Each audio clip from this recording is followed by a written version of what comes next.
From the telescope, the human race found out few objects in the open sky that made them curious.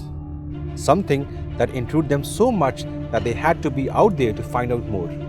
And to escape the strong force of the gravity, powerful devices known as rockets were devised. They were fast and covered the entire journey pretty quickly. Now back on planet Earth, motors came with the idea of going fast without challenging the force of gravity, so they packed in more horsepower between the periphery of four wheels. One such iteration for the Indian market is Chevy's big sedan called the Cruze. And it's an absolute fast set of wheels, so powerful in the segment that we Meer Motors call it a diesel rocket. Well, internationally, Chevrolet launched the all-new Cruze last year. But in India, among few other nations, only the facelift version of the current generation Cruze was launched. Now, this car was launched only last month, and since then, it has received a huge amount of discount. Do the new discount and the new price make it any better choice in the segment? Stay with us and we will tell you in coming few minutes. The exteriors are not vastly changed except for a new face. It has a new grille, a redesigned bumper and a new fog lamp housing. Chevy has used a lot of chrome to make it look more attractive, but it's on the higher side even for the normal Indian consumer.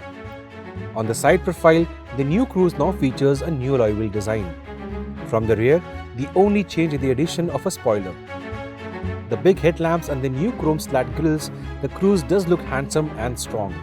Overall, the car remains the same but carries essential changes to keep it fresh. Now the interior of the new Cruze is almost the same as the last one. You get the same steering wheel, the same seat and the same colors on the dashboard. There is this one little thing that makes the new Cruze different from the last one, and that is this, the MyLink infotainment system. Now this system can play internet radio. It will understand your voice if you have American accent to it. But this one is little difficult for the driver to reach out because of this thick beading here. The Cruze offers good amount of feature list.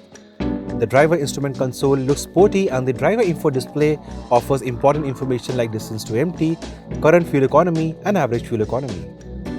The cabin follows the black theme with dark silver highlights to give it a very snazzy and a sporty effect.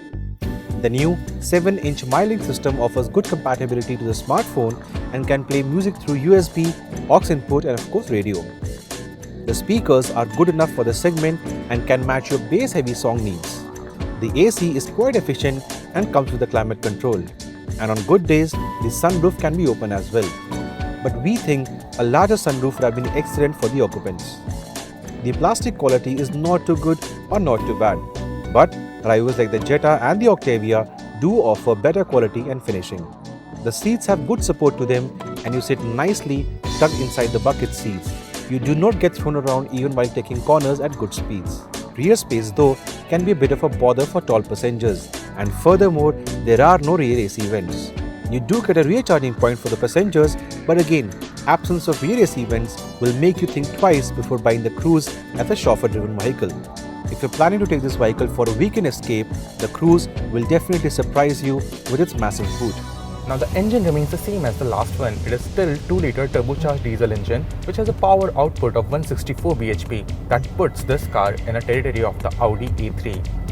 Now there is an option to choose from the manual and a 6-speed automatic transmission which you can see here, but there are no paddle shifters or a sport mode in the transmission. Yes, for the enthusiastic drivers, you can shift it to the manual mode, but a paddle shifter or a sport mode would have been a great idea for this car. The steering wheel feels very good to hold, but the car cannot be termed as a good handler. The cabin has excellent insulation, and though the engine is noisier on the outside, on the inside you can barely hear it running. Also, the absence of a sport mode makes the transmission less fun to drive, but the gear shifts are very smooth. And if you want to accelerate and overtake suddenly, the gearbox will not disappoint you.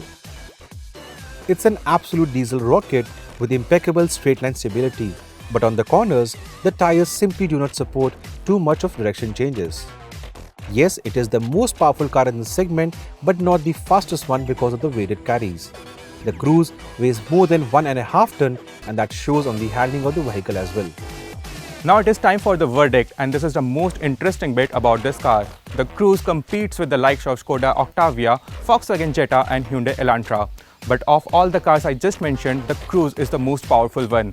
And after the price cut, it becomes the cheapest one too. Yes, there are few downsides like the lack of space and the dull interiors, but if you are young at heart and want a diesel rocket, this is the car for you. For more such updates from the Indian automotive industry, please subscribe to the Car Dekho channel.